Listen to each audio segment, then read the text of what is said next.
Hi hello மக்களே. இன்றைக்கி நம்ம வீட்டில் என்ன சமையல்னு பார்த்தீங்கன்னாக்கா 1 kg சிக்கன் கிரேவி தான் இப்போ நம்ம பண்ண போகிறோம். அதுக்காக வந்து நான் ஒரு கடாயை வச்சுக்கிட்டு கொஞ்சம் எண்ணெய் விட்டுக்கிட்டு பட்டை, லவங்கம், வெங்காயம், 2 பச்சை மிளகாய் போட்டுருவோம். போட்டு நல்லா வதக்கிக்கணும்.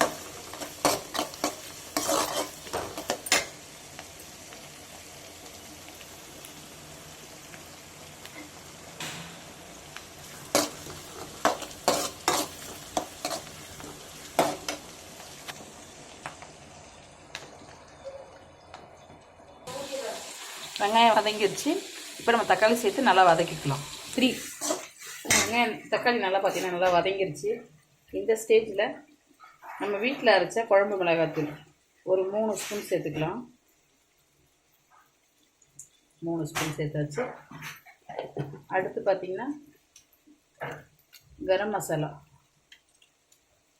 ஒரு 1 ஸ்பூன் அளவுக்கு சேர்த்துக்கலாம். அதுக்கப்புறமா கறி மசாலா, கரம் மசாலா வேறு, கறி மசாலா வேறு. கரம் மசாலா 1 ஸ்பூனு, கறி மசாலா 1 ஸ்பூனு, அடுத்ததாக 1 ஸ்பூனு எல்லாம் சேர்த்துட்டு ஒரு 1/4 ஸ்பூனு மஞ்சள் பொடி சேர்த்துக்கோங்க. ஓகே, இப்போ நம்ம எல்லா மசாலாவும் சேர்த்தாச்சு. ஒரு முறை நல்லா வந்து நம்ம கலக்கி விட்டுக்கலாம்.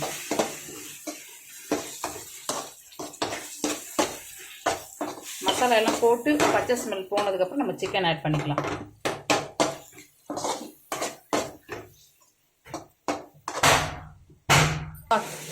மசாலா நல்லா வதங்கிடுச்சு. இந்த ஸ்டேஜில் சிக்கன் நல்லா கழுவி வச்சுருக்கோம், அதை இது கூட சேர்த்துக்கலாம்.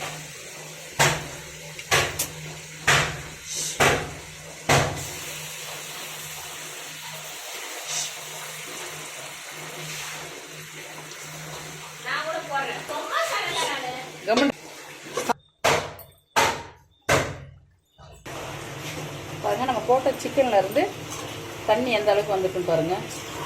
இதுக்கு தண்ணியே ஊற்றாமல் கூட இது அப்படியே நல்லா கறி வேகிற வரைக்கும் விட்டு இதுலேயே ஒரு கிரேவி வரும். உங்களுக்கு அந்த பக்கத்துக்கே நீங்கள் சாப்பிட்டா கூட டேஸ்ட் நல்லாயிருக்கும். நம்ம வீட்டில் கொஞ்சம் நிறைய பேர் இருக்கிறதால நான் ஒரு டம்ளர் இருந்தால் 1 டம்ளர் தண்ணி சேர்த்துக்கிறேன். இப்போ தண்ணி சேர்த்துக்கிட்டோம். இப்போ இந்த ஸ்டேஜில் உங்களுக்கு தேவையான உப்பு காரம்லாம் கரெக்டாக இருக்கான்னு செக் பண்ணிவிட்டு ஒரு தட்டு போட்டு நல்லா ஒரு 10 நிமிஷம் மூடி வேக விட்டிங்கன்னா தண்ணி நல்லா ட்ரை ஆகிடும்.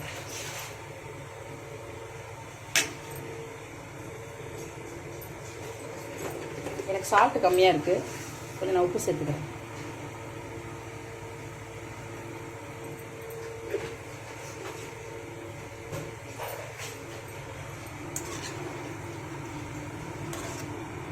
இன்றைக்கி சனிக்கிழமை, என்னடா இவங்க இன்றைக்கி நான்வெஜ் செய்கிறாங்கன்னு யோசிக்காதீங்க. நம்ம வீட்டுக்கு கெஸ்ட்டு வந்திருக்காங்க, அதனால் அவங்களுக்காக தான் இன்றைக்கி நான்வெஜ்ஜு. நான் வந்து சனிக்கிழமைனா நான்வெஜ் சாப்பிட மாட்டேன். அதனால் வந்து ஒயிட் ரைஸு, ரசம், பொல்லங்காய் கூட்டு, சொரக்காய் குழம்பு, அதுதான் இன்றைக்கி நான் பண்ண போகிறேன். சரி, வந்துக்கிற கெஸ்ட்டுக்காக இன்றைக்கி அவங்க ஊருக்கு கிளம்புறதால சரி அவங்களுக்காக ஒரு சிக்கன் கிரேவியாவது பண்ணிடலாம் அப்படின்னு நாங்கள் சடனாக பிளான் பண்ணியிருக்கேன். ஓகே, இது நம்ம தட்டு போட்டு மூடி வச்சிடலாம். இந்த கிரேவி கொஞ்சம் நல்லா சுண்டி வர ஆரம்பிச்சிருச்சு. இன்னும் ஒரு 5 நிமிஷம் போதும். நம்ம நல்லா கிரேவி ஆகிடுச்சுனாக்கா இறக்கிடலாம். கொத்தமல்லி தழை போட்டு கொஞ்சம் பெப்பர் கொஞ்சம் ஆட் பண்ணி இறக்கிடலாம்.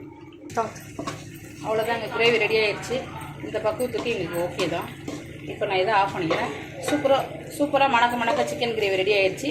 சாப்பிட்டு பார்த்துட்டு எப்படி இருக்குன்னு கமெண்ட்டில் மெசேஜ் பண்ணுங்கள். பிடிச்சிருந்தால் லைக் பண்ணுங்கள், ஷேர் பண்ணுங்கள், மறக்காமல் சப்ஸ்கிரைப் பண்ணுங்கள். அப்போ தான் நீங்கள் எனக்கு எந்த அளவுக்கு சப்ஸ்கிரைப் பண்ணுறீங்களோ அந்த அளவுக்கு எனக்கு ஒரு புதிய மோட்டிவேஷன் கிடைக்கும். இன்னும் நிறைய பல வீடியோக்கள் நான்